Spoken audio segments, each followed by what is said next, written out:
Despertó. Los ojos de aquello que se perdía entre líquido verde que de alguna forma no lo dañaban había despertado después de tanto tiempo. Los ojos insonorizados de todo ruido vagaron por su prisión de cristal dándose cuenta casi al instante de dónde se encontraba. No. No quería estar ahí otra vez, no podía estar ahí otra vez. Trató de moverse cuando una fuerte corriente eléctrica sacudió su débil y artificial cuerpo casi cayendo en la inconsciencia. Trató de mirar si quien estaba delante de él era aquel que lo creó, pero grata fue su sorpresa al darse cuenta que, a pesar de similitudes con otro científico oriundo de su región, este era completamente diferente, parecía más macabro, más inteligente, más malvado. Aquello se revolvió en el líquido volviéndolo turbio antes de caer en la inconsciencia otra vez. El profesor miró a aquella criatura de larga convulsionar por unos segundos antes de volver a quedarse inconsciente. Su conciencia regresaba cada vez y habría un punto en el que las descargas eléctricas no funcionarían. El profesor suspiró con cansancio antes de darse la vuelta y caminar hacia su jefe para anunciarle el descubrimiento. Hace ya 3 años esta criatura había caído del cielo en una bola de magma y fuego que sumió gran parte de Japón y China en oscuridad y ceniza, conocido como el día más oscuro. Esta criatura había sido encontrada incluso antes que los héroes, incluso antes que el gobierno. Alforuna había encontrado a esta criatura denominada M-002 siendo bastante interesante a ojos del villano. Tras unos meses de investigación se logró denominar la antigüedad del espécimen M-002, también llamado el núcleo del mundo. Se había encontrado que este espécimen había nacido aproximadamente en 1996, contando con años a sus espaldas. Esto sembró curiosidad en el villano. ¿Cómo no había oído de esto? ¿Cómo fue que cayó del cielo? ¿Será algún tipo de experimento del gobierno? ¿Por qué tener la apariencia de un felino? Las preguntas carcomían la cabeza del símbolo del mal, que en un intento de saciar esta curiosidad decidió llamar al profesor.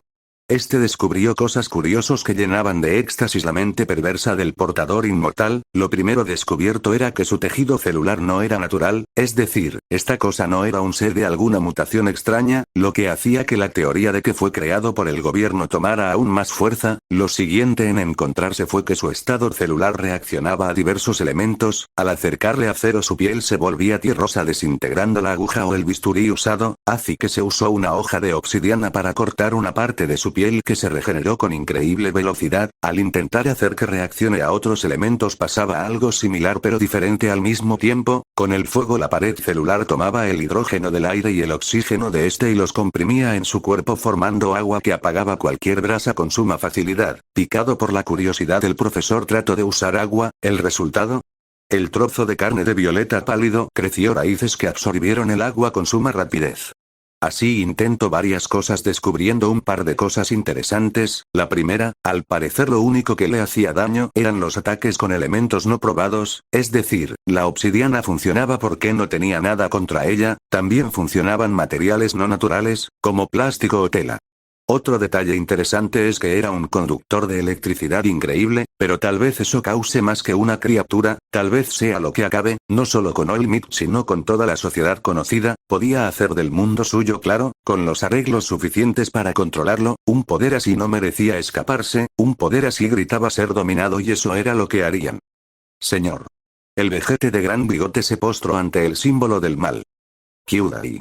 El villano miró con su típica sonrisa tenebrosa de Gariku. No lo admitiría pero a veces sí lo incomodaba un poco. Tenemos noticias sobre el proyecto M2. La noticia interesó a Afo, lo sabía, había borrado su sonrisa por una expresión de sorpresa, se incorporó en su trono y movió su mano en señal de que prosiguiera. Se sabe que el proyecto M2 pronto despertará. Esas son excelentes noticias, Gariku. La sonrisa del símbolo del mal se hizo más sangre mientras miraba al vejete. Ese es el problema, señor. Afo alzó una de sus cejas en confusión pero dejó que este prosiguiera. No era alguien impaciente como su protegido. La armadura mecha M2 todavía sigue en construcción, no hay manera de que esté preparada para el momento de liberación de M2. La noticia sobresaltó a Afo, que casi sin inmutarse se volvió a incorporar en su trono. No te preocupes, Kyudai.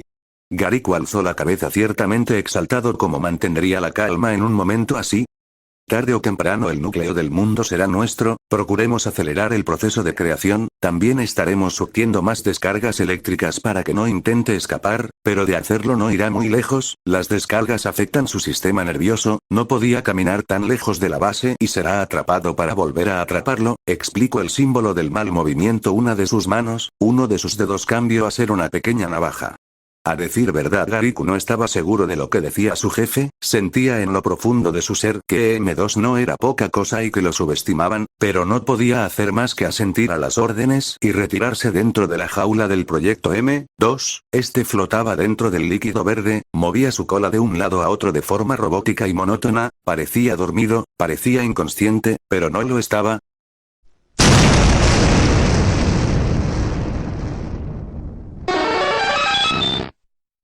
Se les notifica no salir de casa a menos que sea en grupos o, en caso de ser menores de edad, acompañados de algún adulto, recuerde siempre tener a mano el número de algún héroe profesional. No se sabe nada de este villano, pero viendo lo que pudo hacer en apenas horas, podemos estar de acuerdo en que es más peligroso de lo que se piensa. Estate alerta. Ahora con deportes la fractura de piernas en Olimpiadas de caballo ha aumentado un 60% esta última década. Nezu apagó el televisor justo cuando terminaron las noticias que le interesaban, juntó sus patas y las puso sobre su boca en meditación sobre lo acontecido, suspiró con fuerza antes de darse la vuelta en su escritorio y hablar por un pequeño comunicador a sus docentes. Necesitaba una reunión urgente para discutir esto, tal vez estaba sobredimensionado, pero ese sujeto alteraba sus sentidos a niveles abismales, no había sentido tanta mala vibra desde ese día. Tú puedes ser un héroe. Y hasta aquí este prólogo, ¿qué les pareció? Espero que les haya gustado a todos.